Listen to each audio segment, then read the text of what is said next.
Study IQ world में आपका स्वागत है। नमस्कार दोस्तों आपके अपने चैनल स्टडी IQ वर्ल्ड में आप सभी का स्वागत है। जैसे कि आप लोग कई आर्टिकल्स में देखे होंगे कि यूके के प्रधानमंत्री ऋषि सुनक ने विरोध के बाद ग्रेजुएट वीज़ा पर प्रतिबंध लगाने की योजना छोड़ दी है।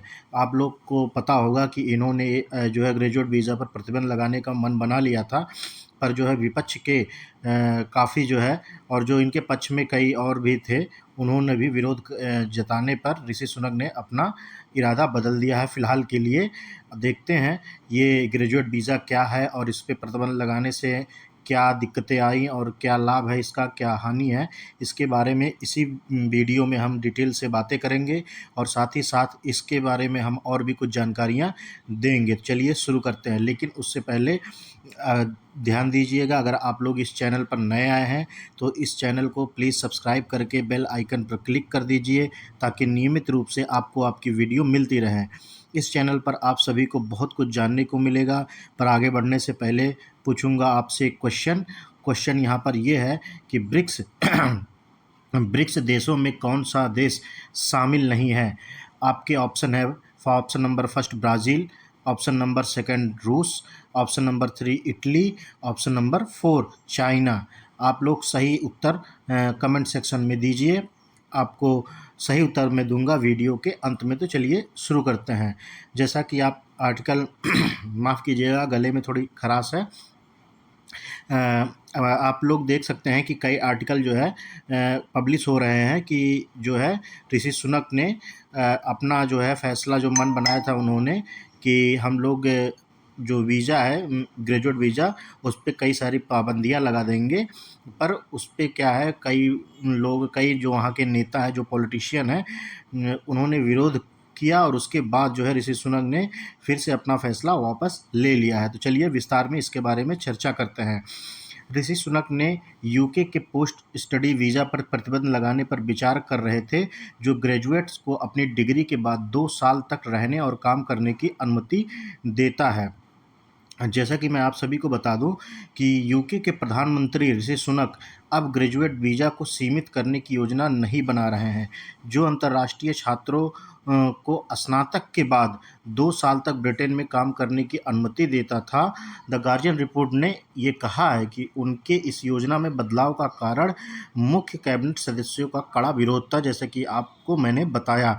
लेकिन अब ऐसा लगता है कि वह नियमों को कड़ा बनाने और आप्रवासन प्रणाली को दुरुपयोग को रोकने के लिए छोटे बदलाव करेंगे।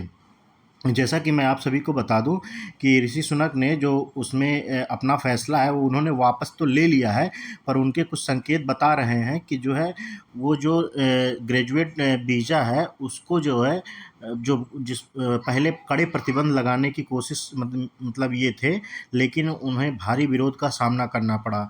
इस वजह से उन्होंने अपना ये फ़ैसला लिया है कि उसमें बड़े प्रतिबंध तो नहीं लगाएंगे, पर कुछ छोटे प्रतिबंधों का वो इसमें जो है फिर से इस पॉलिसी को मॉडिफाई करेंगे, इसमें छोटे प्रतिबंधों को लाकर। फ़िलहाल अभी ये कयास लगाए जा रहे हैं, अभी इसके बारे में रिपोर्ट आनी बाकी है। चलिए आगे चलते हैं।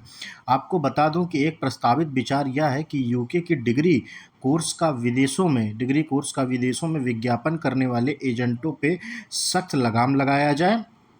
अन्य देशों के छात्रों को जो ग्रेजुएट वीज़ा के साथ यूके में रहना चाहते हैं, उन्हें अंग्रेजी का टेस्ट देना पड़े, और अगर विश्वविद्यालय या कॉलेजों में बहुत अधिक छात्र कोर्स छोड़ देते हैं तो उन्हें अन्य देशों से छात्रों की भर्ती की अनुमति भी खोनी पड़ जाए। आपको मैं बता दूं कि इन्होंने जो एक सुझाव दिया है इनके मंत्रिमंडल ने कि जो हमारे जो एजेंट होते हैं या फिर किसी कोई होता है कि उनको प्रोत्साहन करके यूके में फ़र्जी डिग्री और फ़र्जी ऐड चलाते हैं, उन पर जो है इनके मंत्रिमंडल ने एक सुझाव दिया है कि ऐसे लोगों पर आप कड़ी प्रतिबंध लगाइए और कड़े सख्त कानून पारित कीजिए, जिससे जो है जो यूके में बच्चे आ रहे हैं पढ़ने उनके लिए आसानी हो और किसी भी प्रकार की कोई इसमें जालसाजी ना हो।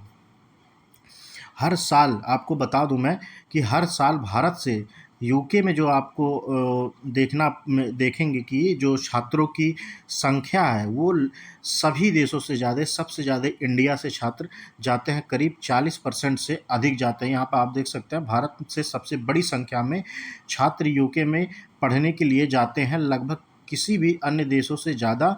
वे सभी ग्रेजुएट वीज़ाओं में से एक 40% से अधिक बनाते हैं, 40% से अधिक बनाते। आपको मैं बता दूं, इससे पहले कनाडा में भी बच्चे पढ़ने जाते थे इंडिया से, पर आपको पता होगा कि ताप और भी जो खालिस्तानी ग्रुप हैं उनको लेके इस समय इंडिया और जो कनाडा है उसमें काफ़ी जो है तनाव स्थिति जो है इस समय है, और दोनों के रिश्ते जो है इस समय जो है बड़े ही बुरे दौर पे चल रहे हैं। इस वजह से वहाँ पे काफ़ी जो इंडियन लड़के थे वो वहाँ से निकल कर और भी देशों में जाने लगे हैं। तो उसका एक सीधा इम्पैक्ट देखा जा सकता है कि यूके में एक बहुत अच्छी जो है वो लोग अपना अपॉर्चुनिटी वहाँ पर देखते हैं, क्योंकि आपको मैं ये बता दूँ, ये जो ग्रेजुएट वीज़ा है ये इसमें ये व्यवस्था की गई है कि इसको जो बच्चे वहाँ पर पढ़ने जा सकते हैं उसके साथ, पढ़ने के साथ साथ अगर वहाँ पर उनकी पढ़ने के बाद जो है किसी कंपनी में या किसी भी चीज़ों में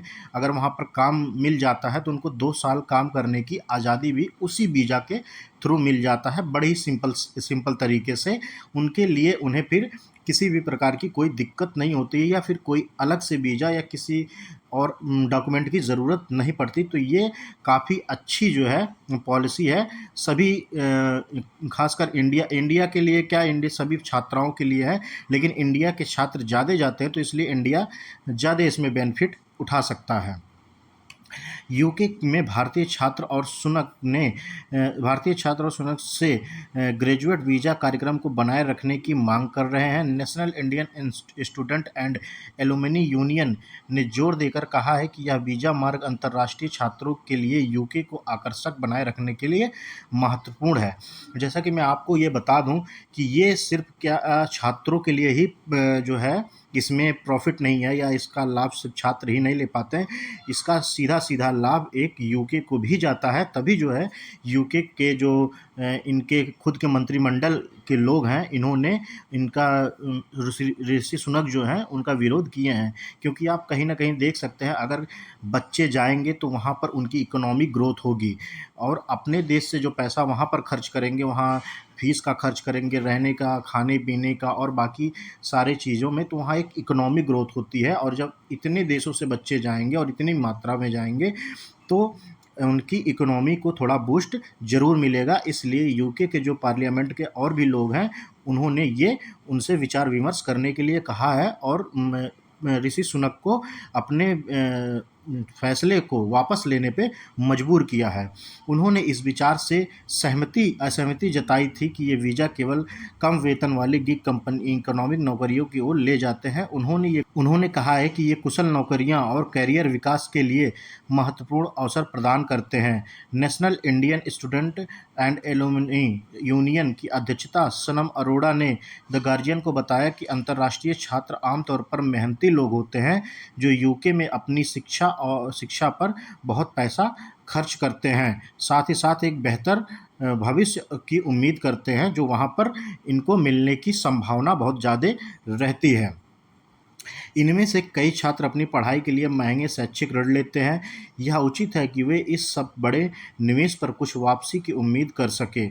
वे केवल सीमित समय के लिए मूल्यवान कार्य अनुभव पाने का एक सीधा मौका चाहते हैं। ऋषि सुनक का अधिक कठोर योजनाओं से पीछे हटने का निर्णय वरिष्ठ कैबिनेट सदस्यों जैसे चांसलर जेरेमी हंट, विदेश सचिव डेविड कैमरन, गृह सचिव जेम्स क्लेवेरी और शिक्षा सचिव ग्लेनियन कीगन के विरोध के बाद आया। उन्होंने कहा कि ग्रेजुएट वीज़ा पर सख्त प्रतिबंध जो है यूके विश्वविद्यालय और संपूर्ण अर्थव्यवस्था को नुकसान पहुंचाएगा। जैसे कि मैंने आप सभी को पहले ही बोला कि इससे जो है दूसरे देश के बच्चे जाते हैं, उस देश में जिस देश में जाते हैं वहाँ पर उनकी इकोनॉमी ग्रोथ होती है, उनको इकोनॉमी को बूस्ट मिलता है। इस वजह से वहाँ के सारे चांसलर, शिक्षा मंत्री और जो भी पार्लियामेंट के जो मेन मेंबर हैं उन्होंने इस बात पे विरोध किया है और उनको अपने फैसले से हटने पर मजबूर किया है। तो आइए अब चलते हैं क्वेश्चन की तरफ। अब इस रिपोर्ट पे अगर कोई और प्रोग्रेस रिपोर्ट आती है तो वैसे मैं आपको आपके लिए वीडियो के माध्यम से आपको सूचित करूँगा। तब तक के लिए चलते हैं अपने क्वेश्चन की तरफ। क्वेश्चन हमारा यहाँ पर यह है कि ब्रिक्स देशों में कौन-सा देश शामिल नहीं है? आपका आंसर है इसमें सही हो जाएगा ऑप्शन नंबर 3 इटली। आपको पता होना चाहिए कि ब्रिक्स जो है ये इसमें ब्राज़ील, रूस, चाइना और ये शामिल है, पर इटली शामिल नहीं है। आप लोगों से मेरा निवेदन है कि मेरे स्टडी आईक्यू वर्ल्ड चैनल को सब्सक्राइब करें, लाइक करें और अपने दोस्तों के साथ शेयर करिए। तब तक के लिए आप सभी को मेरा नमस्कार। मिलते हैं अगली वीडियो में। जय हिंद, जय भारत।